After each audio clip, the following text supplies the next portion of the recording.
أعوذ بالله من الشيطان الرجيم بسم الله الرحمن الرحيم يا أيها الذين آمنوا اتقوا الله وكونوا مع الصادقين. O the people of belief, fear Allah and be with the truthful.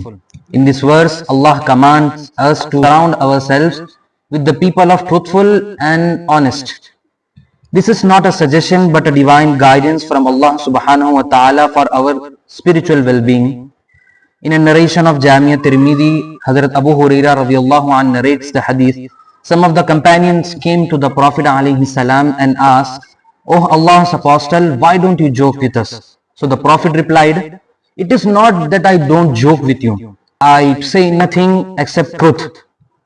Let's have a look in the book of Ahadith to know the honesty of Prophet alayhi salam.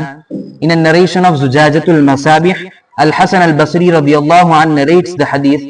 An old woman came to the Prophet and asked, "O Allah's Messenger, ask Allah subhanahu wa ta'ala to let me enter the paradise." So the Prophet said, "No old woman will enter paradise." At the moment the Prophet said, the woman turned around and started weeping. Prophet said, "For Allah says, Inna ansha'nahunna insha'a faja'alnahunna abkara uruban atraba." We have created them a new creation and made them virgins, loving, equal in age. It was the honesty of Prophet ﷺ that made him trustworthy even in the front of infidels.